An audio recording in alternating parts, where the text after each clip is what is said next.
Thanks for tuning into this episode of the Human Performance Outliers podcast with Zach Bitter.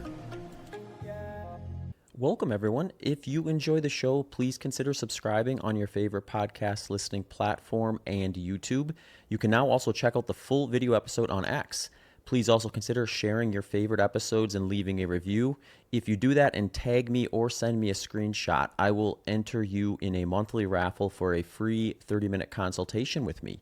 For full episode details, including notes, timestamps, transcripts, and the show Patreon page, and other ways to support the show, please head over to my website at zachbitter.com. There you can find all my coaching services, including some new offerings for 2025. You can also sign up for my Substack newsletter, where I have been publishing my training journal weekly, as well as other topic-based posts. If you have any questions or feedback, please don't hesitate to reach out to me on my website or at hpopodcast@gmail.com. A big thanks to Element Electrolytes, Delta G Ketones, ProBio Nutrition, and Training Peaks for supporting the podcast. I have links and promotions to these brands in the show notes, but you can also get them here. If you want to check out Element Electrolytes, head over to drinklmnt.com/HPO. That'll get you a free sample pack with your first purchase.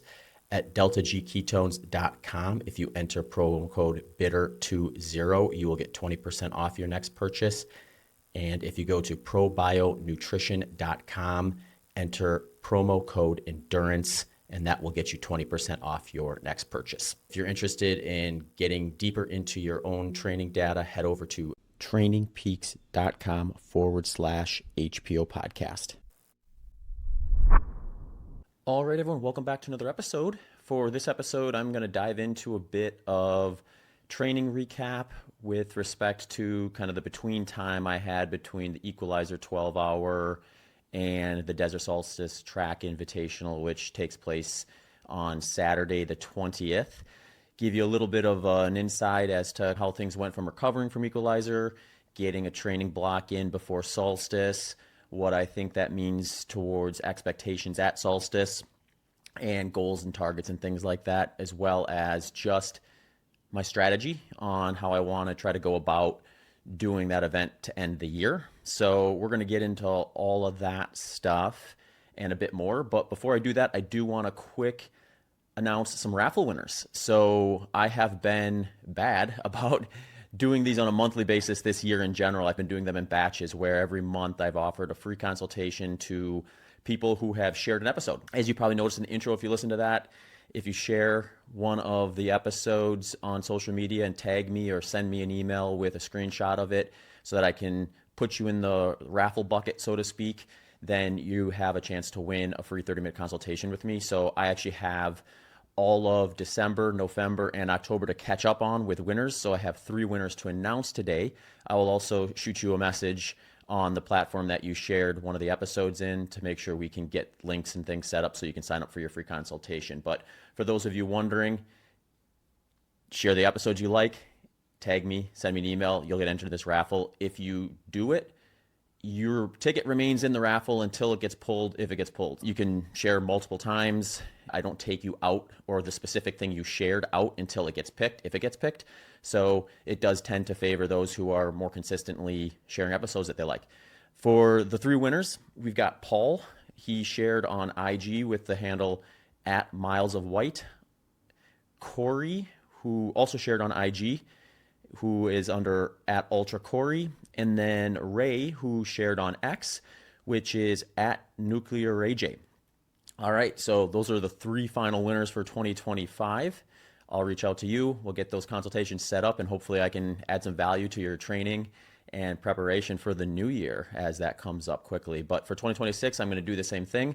My New Year's resolution is do these monthly. So hopefully by next year, you'll have at the end of each month an announcement versus me naming 2 or 3 winners at a time because I waited too long to do them. So that's that. We got that out of the way. Let's hop into the topic at hand, which is the Desert Solstice Track Invitational. This specific event is an event that I've done more than any other event. It's actually to a point now where I have to remind myself how many times I've done it and look back and count the years and things like that, because it's just been an event that I've showed up to pretty consistently over my ultra running career with not a whole lot of breaks from it. And that started in 2013, where I went there for the first time and set the American record for 100 miles and a world record for 12 hours. Went back in 2015 and broke my American record for 100 miles. Then I went there in 2017 with the goal of targeting the world record for 100 miles, and I blew up epically. So that day, I think I fell just short of 100 kilometers before I called it a day, and that was the first bad solstice that I've had. 2018, I went to Solstice with the goal of trying to do a 24-hour rather than going to the event and saying, okay, I'm going to see how fast I can run 100 miles or how far can I get in 12 hours. And that one was an add-on that year where I had been training for the Tunnel Hill 100 mile. And I think if I remember correctly, there was maybe 4 weeks between the two that year. And I went out, I think I had a pretty strong start, and then I just imploded. I think I made it maybe 16 hours into the race. I want to say I crossed 100 miles somewhere around 13 or so hours or something like that. And then things started getting to a point where by 16 hours I was done. So that was an eye-opening moment of just, okay, I probably can't expect to train for 100 milers and then piggyback a 24-hour and hope for it to go well. There's probably something unique to that event that I need to be mindful of and do it right if I want to do it. So that was 2018. 2019, I went back with a little bit of a different goal than most years, which was I felt like I maybe had one race left in me and I wanted to run a fast 100K. That year was unique in the sense that it was a really strong racing year for me. I won the San Diego 100 that year. I broke the world record for 100 miles in 12 hours. I had went to JFK and got second place that year. So Solstice came 3 weeks after that JFK second place finish. And it went in the sense that I felt like I ran pretty strong for 50 miles, but after that, the wheels were starting to come off and I could tell, all right, now I'm starting to notice all the fatigue from that year, all the racing, and probably a little bit of JFK still in my legs, being that it was only 3 weeks. And that last 12 and a half miles was probably the hardest I worked all year at any race. I think I ran 6 hours and 39 minutes for that one. So it was a pretty solid 100K, all things considered. Good way to end of the year. It is one of those races where I look back and was like, I wonder how fast I would have run had I not done JFK. And it's hard to know. I think I was pacing right around what would have been the Max King American record at the time, which I think was 6:27, if I'm not mistaken.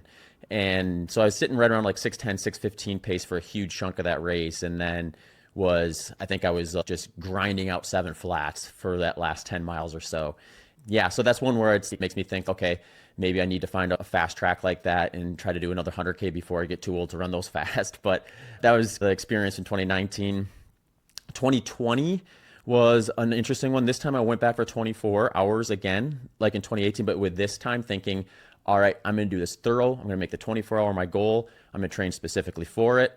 I was all in, all invested. This is the end of the pandemic year. So it was like, all right, I'm just going to lock in and do some crazy training.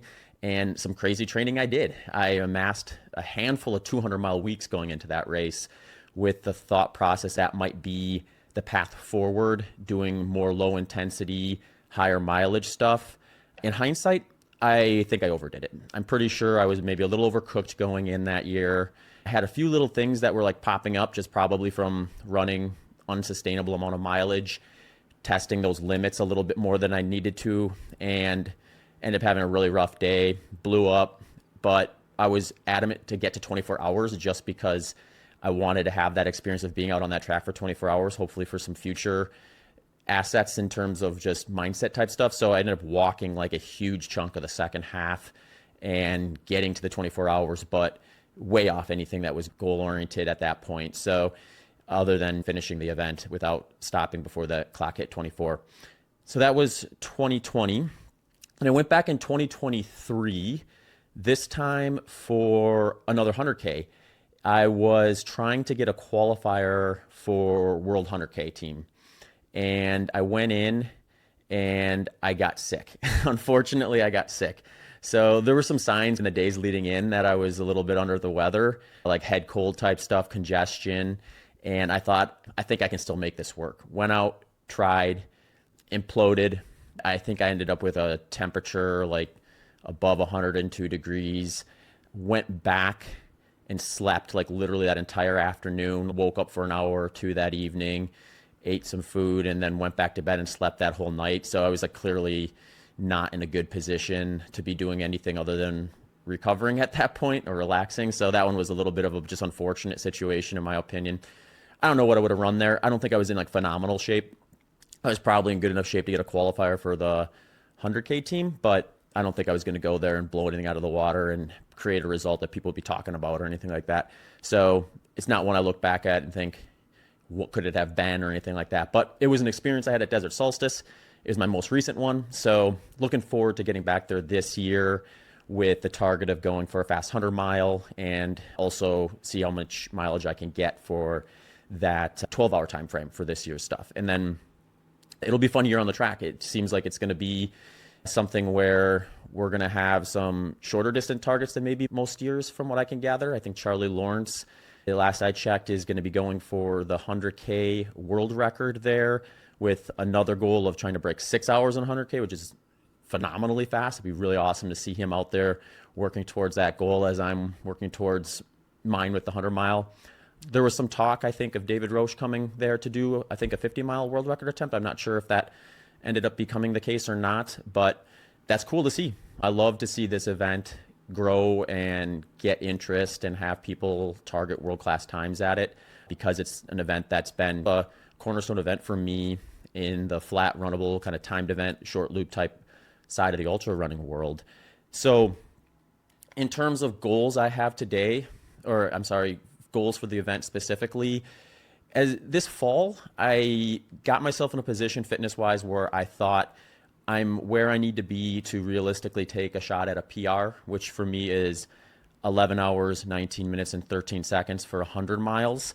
And it was about then finding the best venue for it. For me, I think there's a few venues in the United States that lend themselves to being just good spots where if I have to happen to really nail it, I'm going to get a pretty fast time to show for that effort. So basically an environment that's controlled enough, fast enough where if you have a really good day, you're also going to have a historically fast time. Desert Solstice is one of those. So this will be one where I wanted to test those things out at, and I started thinking about that back in the fall. And that remains the case. I would say looking at the variables that are going to be there on Saturday, the biggest one of concern right now is going to be the weather. Usually the weather in Phoenix this time of year is pretty ideal for fast running. I think most years at Solstice we're looking at kind of high 60s, low 70s as the height of the temperatures. You do get direct sunlight most years, which can be fatiguing, but in terms of trying to optimize on an outdoor environment, it's really hard to get too much more picky than what Solstice is going to offer. So the difference is this year, right now, the forecast is looking like it's going to be closer to 80 degrees, which is getting to the point where it's very difficult to not look at that variable and think, okay, this is going to slow things down. With that said, I think there are some uniqueness to doing an outdoor track event that maybe allows for enough structure to help minimize that to a degree where it's not impossible to still go after a PR for me. And that's just going to mean a ton of topical cooling. Maybe it was just good fortune on my part that I just had a podcast with Jeff McGavero, and he talked about his topical cooling approach, which I think is pretty much second to none at this point in the ultra running world. I don't know that anyone like currently racing ultras at the frequency he is topically cooling the same way he is. And one of the reasons why I assume that is because when you look at his fluid intake needs at races like the Western States 100 this last year, it's just really low to the degree where he has to be minimizing his fluid loss through that mode. There's just really no way that he would be able to get down to, say, I think he was like just over 600 milliliters of fluid intake at Western States per hour. And I think a lot of that is because he's just got a really good setup for topical cooling. The nice thing about a track is I can do that almost continuously. I'm going on a 400-meter loop.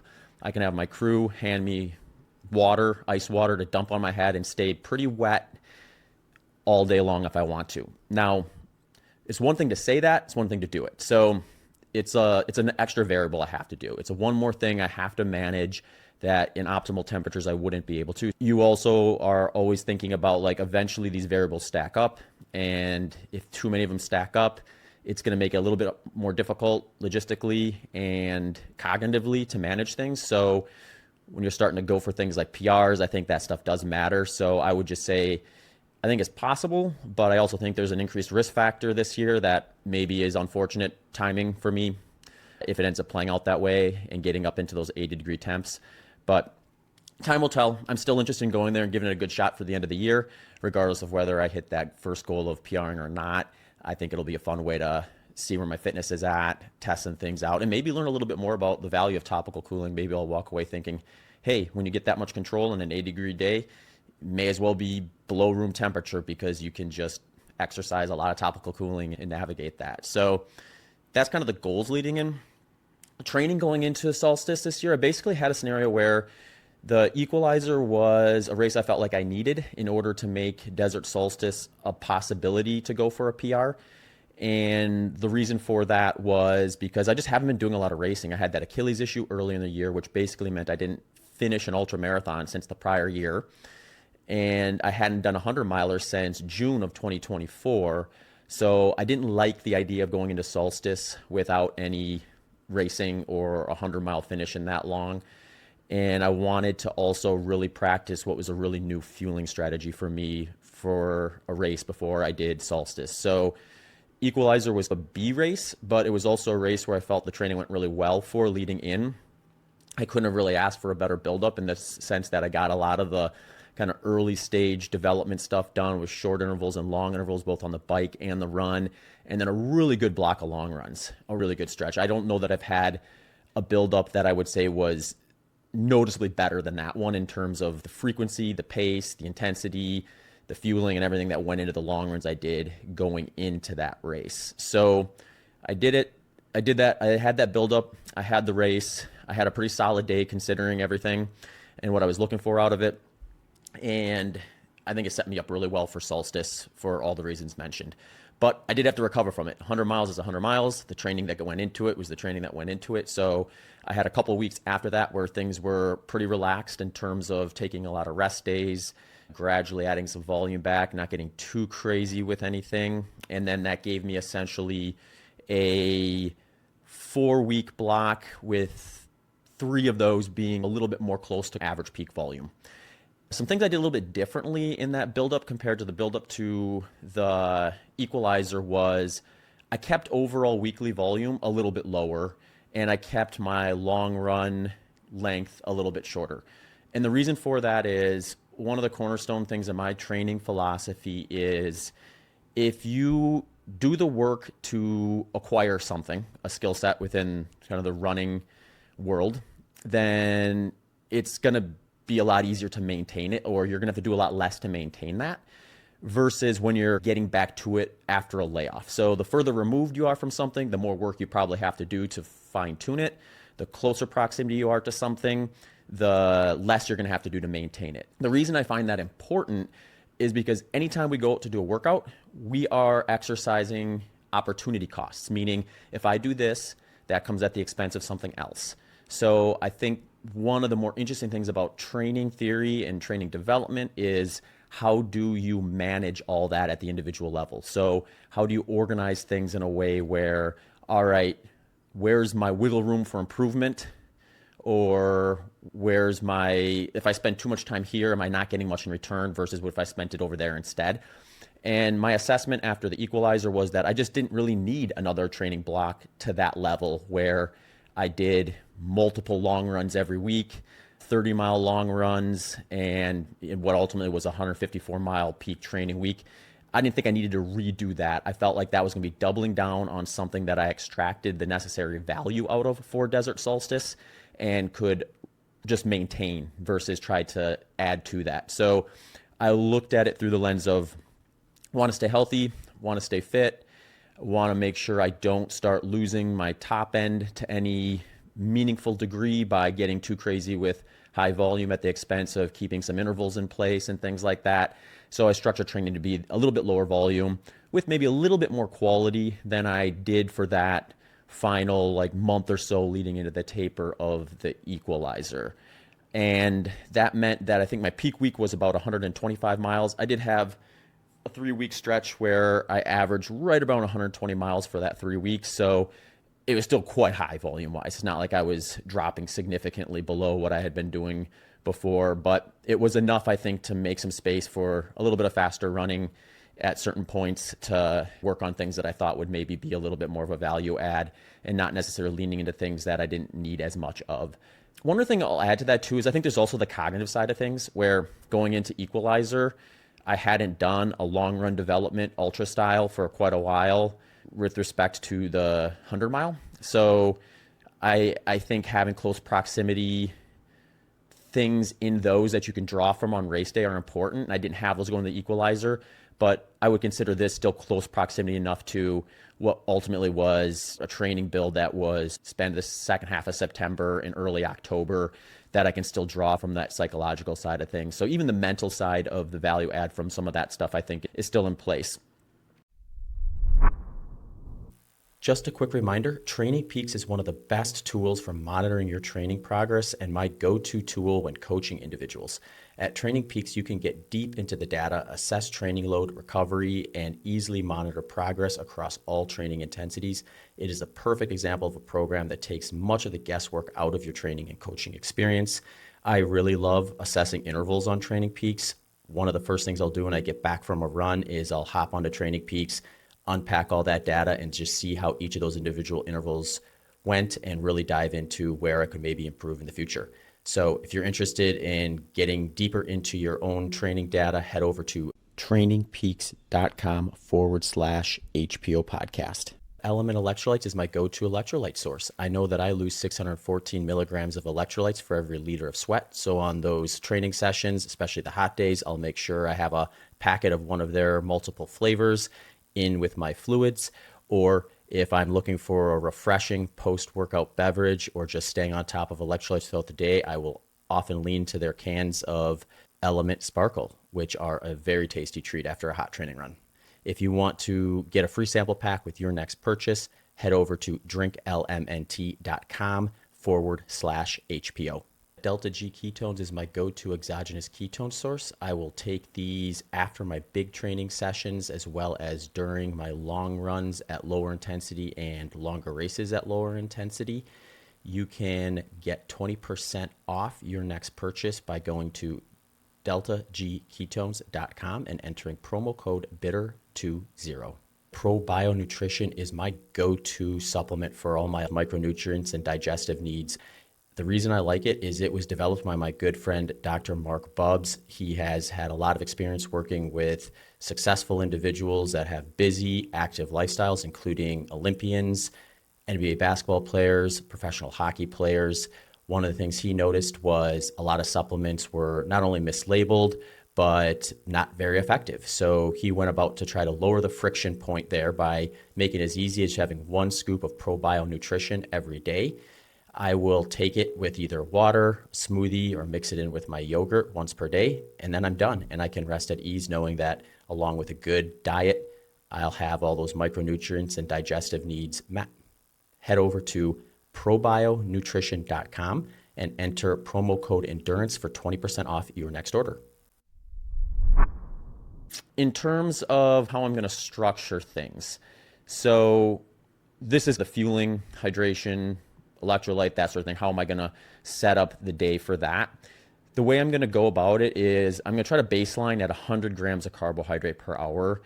I learned at the equalizer that I could quite easily get 95.67 grams per hour. And I was able to do that pretty effectively in the sense that there weren't a lot of peaks and valleys. I didn't get to that number or that average by having 61 hour, 130 another hour, and kind of oscillating between these big extremes.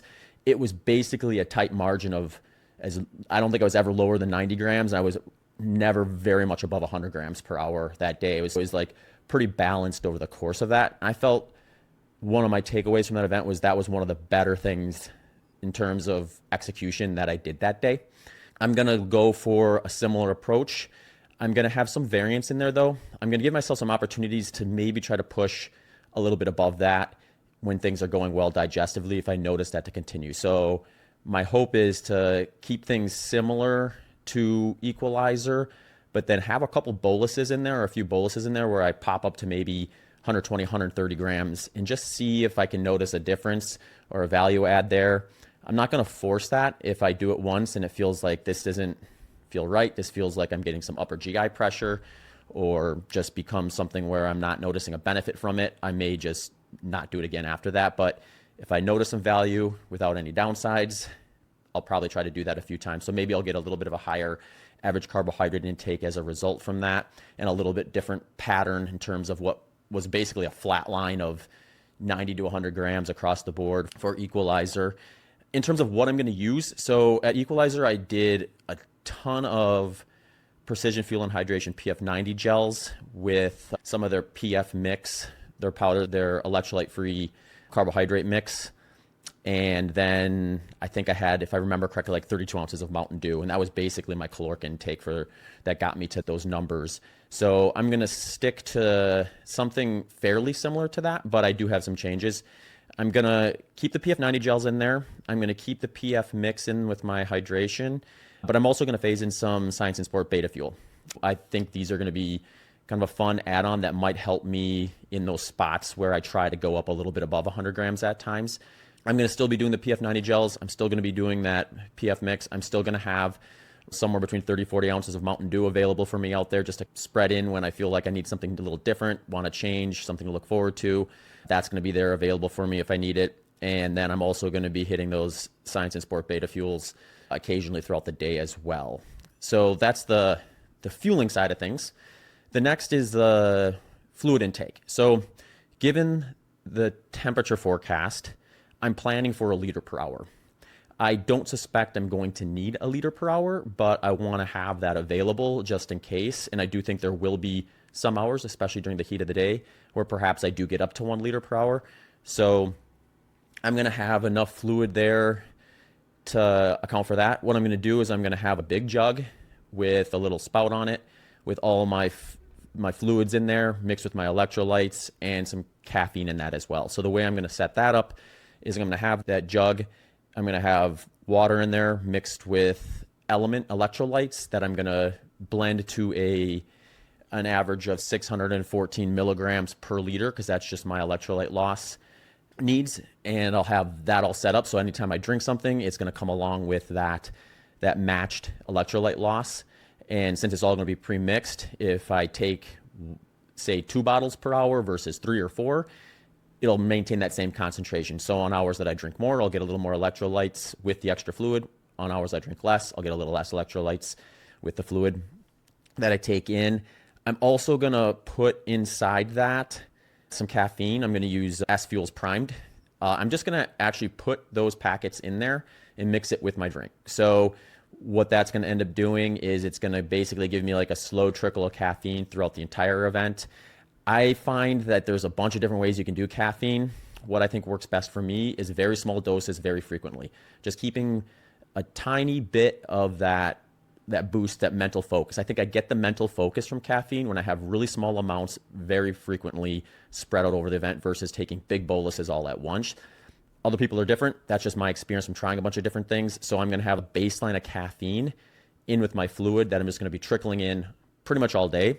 Then I'm also going to have some backup caffeine sources that I can hit if I do find, say, mile 80, I'm feeling good, nothing's feeling like overly jittery or something from caffeine. I feel like I can get a little bit of extra performance boost by hitting a bit extra, assuming I haven't done too much caffeine just from taking in a ton of fluids that day and therefore getting a little more caffeine because of the result of that.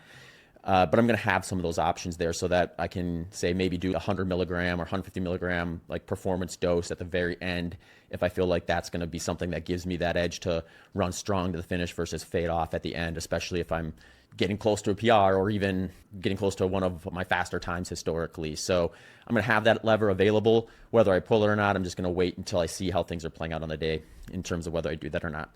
The other couple things I'm going to do is exogenous ketones. I think for these events that are around 12 hours for me, I do really well if I have a bottle of Delta G Performance, that's their little blue bottle, before the start of the race. So like a full serving of that, which is about 27 milligrams of ketone esters. And then I have about 2 bottles of that spread out over the course of the event. The last race I did, I just put it in with my fluids. So I knew I was going to have a certain amount of fluids, or I didn't know I was going to have a certain amount of fluids. I had like a baseline minimum I was pretty sure I was going to get through. So I had it mixed in with that. So I basically trickled that in over the course of the day.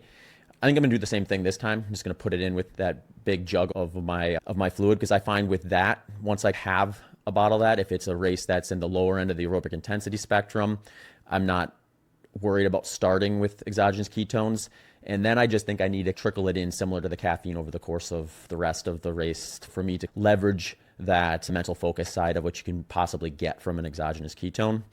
That's been my experience with that stuff, so that's how I'm going to put it up. It worked well for me in terms of what I could notice at the equalizer, so it's not something I feel like I really need to change to any large or drastic degree.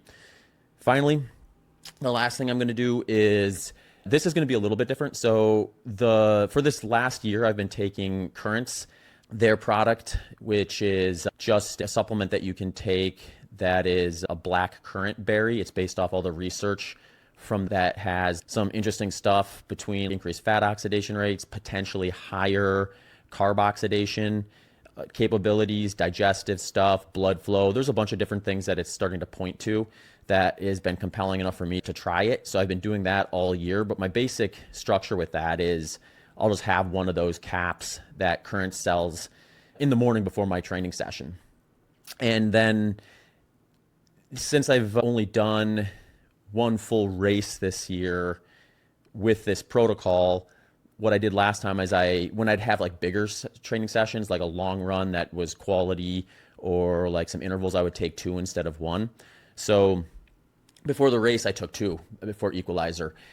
I think there's possibly some value in re-upping during the race with something like this, because just your metabolism for running for 12 hours is going to be drastically different than, say, even a day where I go out for a long run. So I think there's maybe some value in re-upping in a scenario like that. So the way I'm going to do is I'm going to have the 2 before, like I did last time before equalizer, but instead of stopping there, I'm going to have another cap every 3 hours. So have one at 3, 6, 9.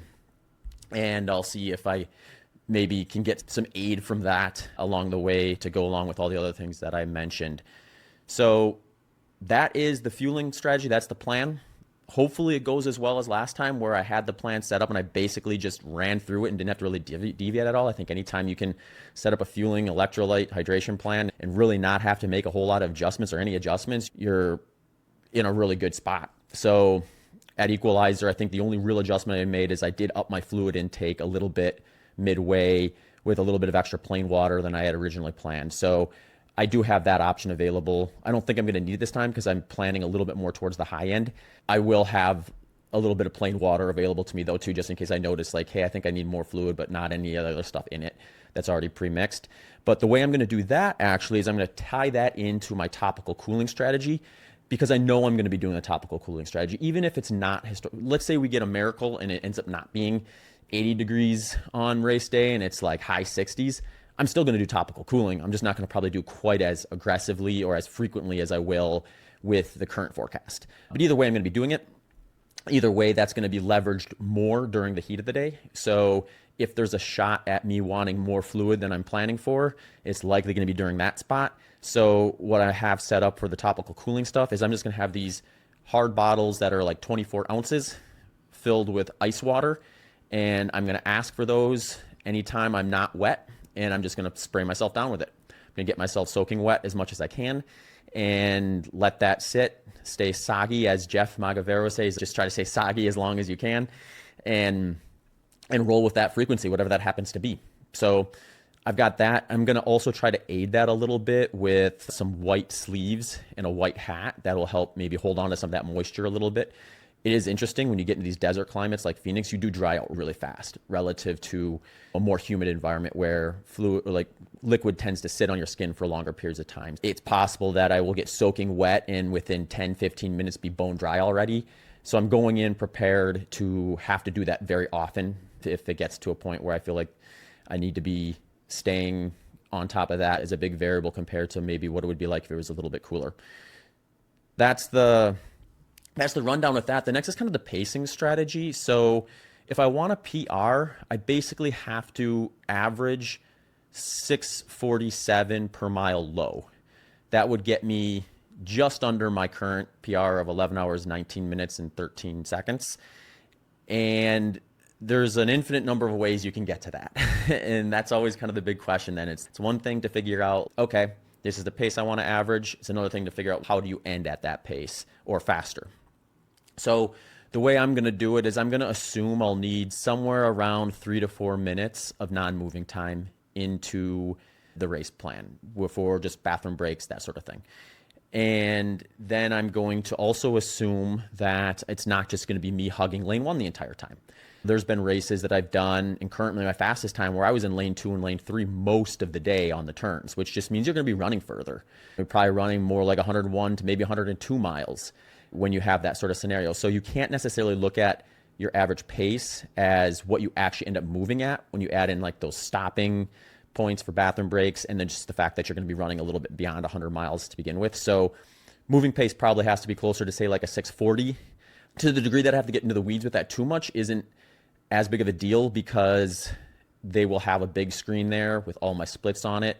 So regardless of whether I spend a lot of time in lane 2, I'll be able to see what my splits are looking like. That will be calibrated to that 400 meter loop. So even if I'm running a little further than that, I'll still get an accurate split. So I'll be keeping an eye on that. But I think that's probably what it's going to require is pacing like that. I am not a big fan of getting out too aggressive. I think it can end up looking that way if I blow up because I went out at a pace that I presumed was sustainable that ended up not being sustainable. That can always happen. And I am definitely getting a little bit more on the aggressive, risky side when I start targeting things like PRs. There's a chance that my goal here is aggressive. The way I look at aggressive goals is if you're going to be aggressive with your race target, then you probably don't want to try to work too far ahead of it because you're already taking a risk even looking at a potential even split. So, for example, if my goal was to break 12 hours, then I could say, okay, breaking 12 hours is, I think, like a 6 or a 7:12 average pace.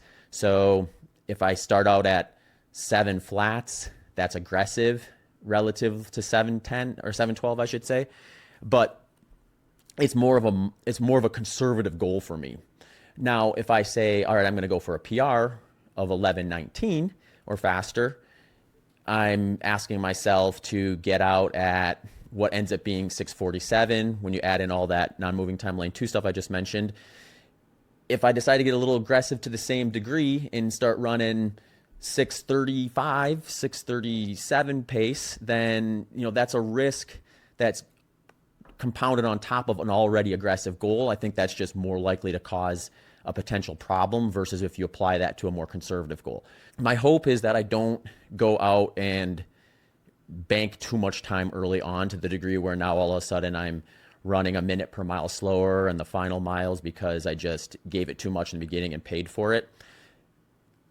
The hard part with a race like what we're going to have this year likely is it's going to be a lot easier just logistically and with the variable of heat to run a little bit faster in the beginning of the day when the temperatures are still nice and cool because it is the desert. The desert has nice cool mornings and evenings. So I think even with an 80-degree day, we're still looking at 55, 60 degrees near the start. So I might go a little bit faster than what I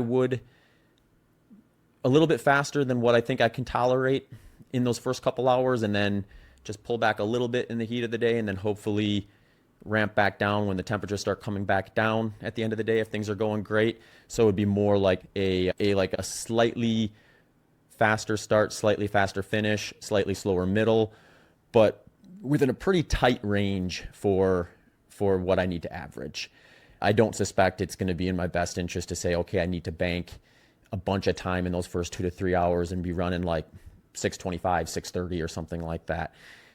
With that said, I'm going to try to base it as much on effort as I can, with the mindset that first hour is probably going to feel really smooth no matter what. So I might hold myself a little more strict for that first hour and then let things settle in the second and third hour and see where that puts me on an effort standpoint towards what I think is sustainable for 100 miles, because I do have a lot of experience running on these track surfaces and how that plays out in most cases, and see where that lands me. And then if topical cooling goes really well, maybe I don't have to deviate too much from it, because any additional slowing is just from the logistical needs of dumping water on my head, which I don't think are going to be too demanding on top of just maintaining pace. It might just be something that's could get really mentally fatiguing if I find every 15 minutes I'm having to douse myself with water. But that's a pacing strategy.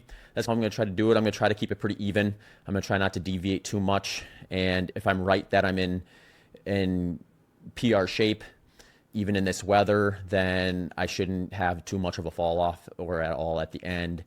If I notice that it's not looking like that is the case once I get out there, and I feel like it's a little too risky to be going for PR shape or a PR type of thing, I might look at it through the lens of, okay, I need to back off. And if I am wrong about that and it is on the table, I just have to be ready to potentially negative split if that's the case, which I did do at the Pettit Center. So it's not something that I haven't done and haven't shown is doable. So I do have kind of that additional benefit of knowing that when things go well, I can negative split. So if it feels like I'm forcing, I guess I should say in the beginning, I'm not afraid to back off, even if that means going slower than a PR pace without necessarily letting go of that goal entirely, even though I do think it probably gets a little less likely at that point.